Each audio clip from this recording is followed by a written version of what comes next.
大家好，我係天恩，我係羅班，我係 Penny。天父愛你，主耶穌愛你。你愛唔愛主呢？而家等我哋用說書嘅時間，安靜我哋嘅心靈。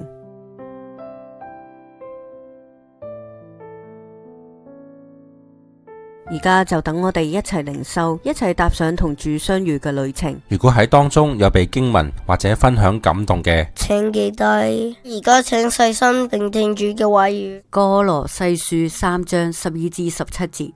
所以你們既是神的選民，聖潔蒙愛的人，就要存憐憫、恩慈、謙虛、溫柔、忍耐的心。倘若這人與那人有嫌隙，總要彼此包容，彼此饒恕。主怎樣饒恕了你們，你們也要怎樣饒恕人。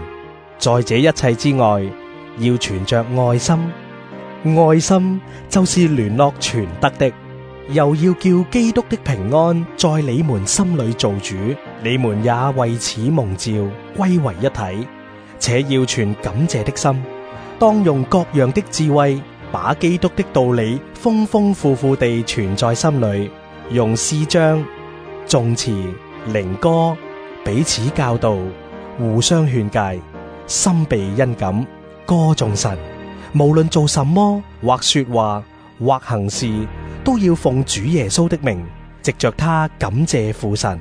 喺一次嘅朋友聚會當中，朋友 A 好垂頭喪氣嘅對朋友 B 感嘆嘅講道：我唔知道要點樣將所有嘅事做完。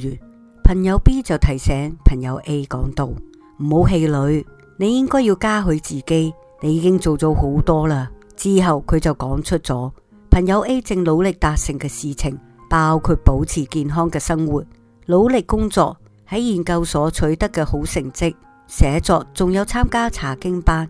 冇錯，朋友 A 想為上帝做呢啲嘅事，但到頭嚟佢只係更加專注於自己完成咗咩嘅事，而唔係點樣做呢啲嘅事。朋友 A 就好似我哋好多人咁，想要做嘅事實在太多啦。保羅提醒歌羅西教會嘅信徒要過榮耀上帝嘅生活。事實上，重點並唔在於每日做啲乜嘢，而在於點樣做呢啲嘅事。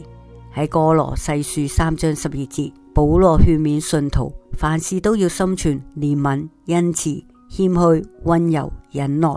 喺歌羅西書3章13到14節，保羅講道：倘若這人與那人有嫌隙，總要彼此包容，彼此饒恕。主怎樣饒恕了你們，你們也要怎樣饒恕人。在這一切之外，要存着愛心，愛心就是聯絡全德的。保羅提醒我哋要彼此饒恕，最重要嘅係要彼此相愛。喺17節，保羅講到：無論做什麼，或說話，或行事，都要奉主耶穌的名，藉着他感謝父上帝。保羅喺經文當中提醒我哋，無論做啲乜嘢，都應該活出基督嘅樣式。我哋做啲乜嘢固然重要，但係我哋點樣、為乜嘢同埋為邊個而做就更加重要。我哋每日都可以選擇做事情嘅方式，係緊張焦慮嘅完成身邊嘅事物，定係選擇榮耀上帝並且尋求耶穌賦予我哋工作嘅目的呢？當我哋願意為榮耀上帝而行，咁就會得着真正嘅滿足。親愛嘅天父，求你幫助我哋，叫我哋喺生活當中明白你嘅愛，同埋享受你嘅愛。更加求你幫助我哋，叫我哋喺生活當中最重要嘅唔係去完成工作，而係享受喺過程當中可以榮耀上帝你。我哋嘅禱告奉我主耶穌基督得勝之名祈求，阿門。詩歌是你最重要。